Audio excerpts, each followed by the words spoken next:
Fatal Fury City of the Wolves is finally here, and I've been spending some quality time with it, throwing hands, testing mechanics, and soaking it all in. This video is by no means a full review, so don't expect a final verdict. Think of it more as a first impression that might give you an idea of what to expect from the game. So here are 5 things I really liked, and 5 things that didn't quite land for me.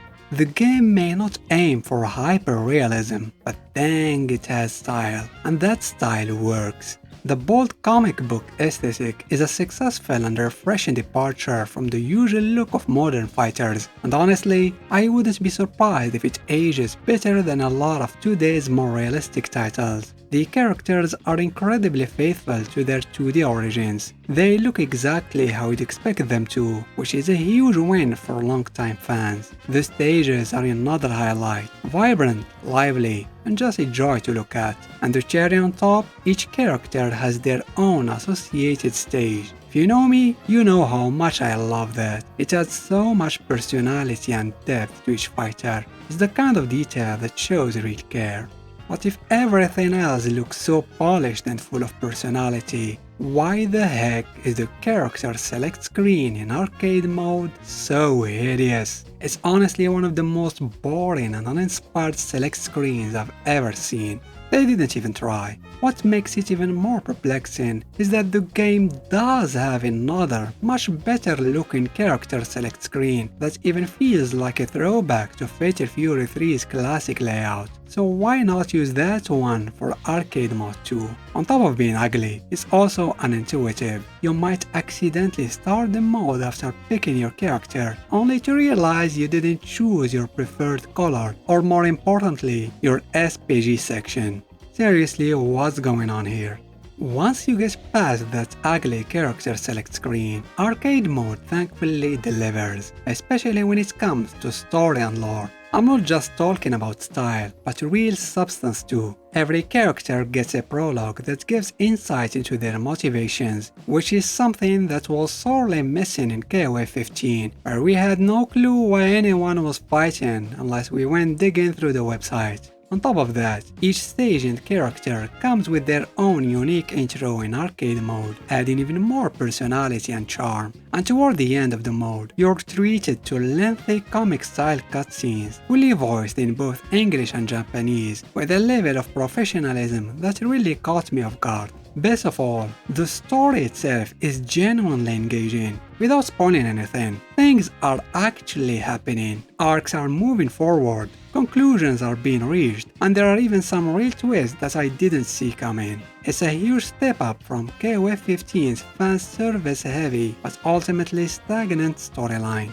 The same can't be said about the other story-focused offline mode, episodes of Southtown. While it starts off somewhat promising, it quickly devolves into a boring and extremely repetitive grind. The mode basically has you navigating a map of Southtown, fighting optional NPCs to level up until you're strong enough to take on the real fights that actually move the story forward. But you'll get tired of fighting the same NPCs very quickly. It's just the same thing over and over. And those story bits I mentioned, they're incredibly bare bones. Just plain text, no artwork, no voice acting, nothing to bring it to life. To be fair, the mode isn't completely without merit. It does contribute to the overall story and has a few cool surprises. There's even an NPC that suddenly starts using Leona's moves for some reason, which is pretty cool I guess. But overall, it's a big letdown. It could have been something special, but in its current state, it just feels like a waste of time.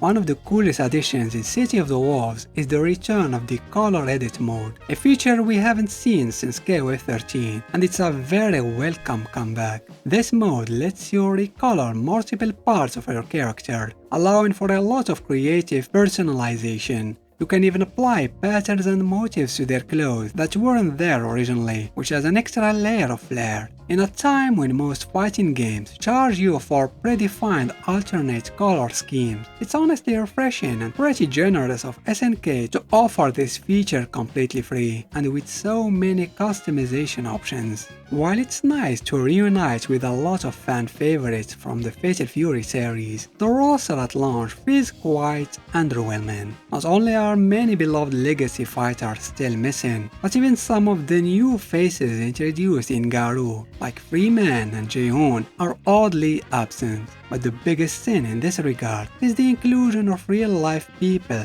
that nobody asked for, thrown in a world of stylized fictional characters. They stick out like a sore thumb and just don't mesh with the rest of the cast. If they had been added later as DLC, after the roster had been enriched with fan favorites like Blue Mary or Yamazaki, maybe it would have been easier to accept. But for now, instead of iconic veterans, we get Ronaldo and Salvatore.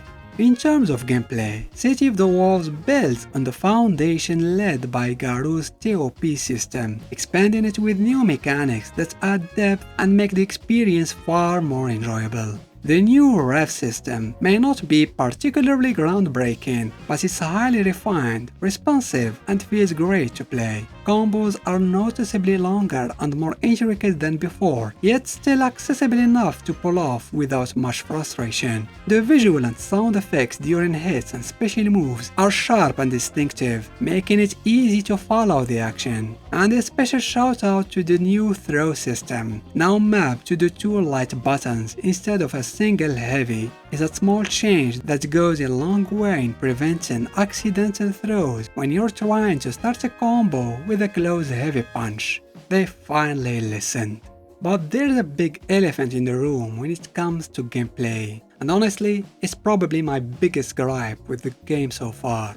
Many characters feel a bit too similar to play. Let me explain. With the new ref system, a lot of combos rely on cancelling some sort of DP move to extend the sequence. This is usually followed by EX special moves, now called rev arts, which can be chained together as long as the rev meter isn't overcharged, and then wrapped up with either rev blow or a super for maximum damage. The problem is, almost every character can cancel their DP's animation to keep the combo going, something that used to be unique to Rogue, at least to my knowledge. Giving that ability to everyone dulls the individuality of the cast, especially that it requires nothing meter-wise. And to make matters worse, all the super moves use the exact same input motions, which doesn't help when trying to make each fighter feel distinct.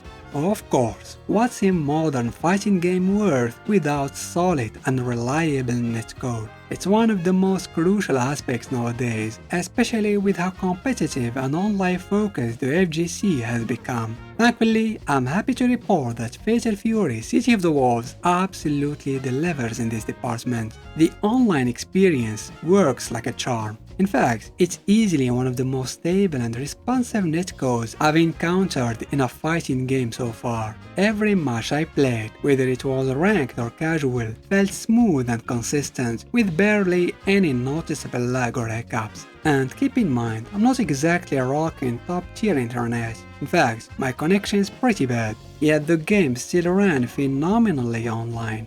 Huge props to whoever handled the netcode.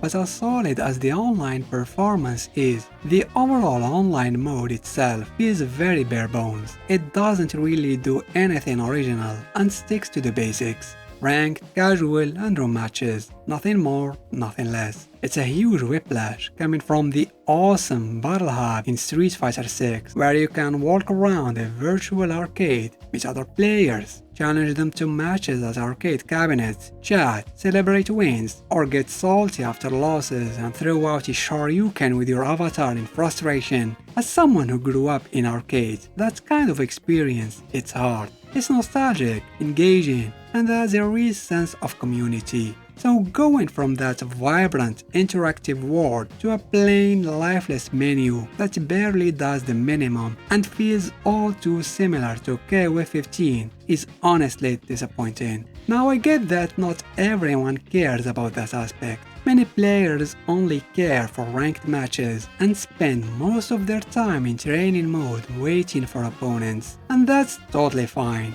For them, this won't be an issue. But for someone like me who enjoys the social and immersive side of fighting games, it's hard not to feel let down by how limited and unimaginative the online interface is. Those were the 5 things I loved in Fatal Fury City of the Wolves, and 5 others that I didn't quite enjoy. I'm sure you have your own take on the matter. What are the things you love or hate about the game? Whether you think it's a flawless success or an utter failure, I'd love to hear your thoughts and opinions in the comments below. Special thanks to my patrons for their support. Don't forget to give this video a thumbs up if you enjoyed it, and why not consider subscribing to the channel. Thanks for watching.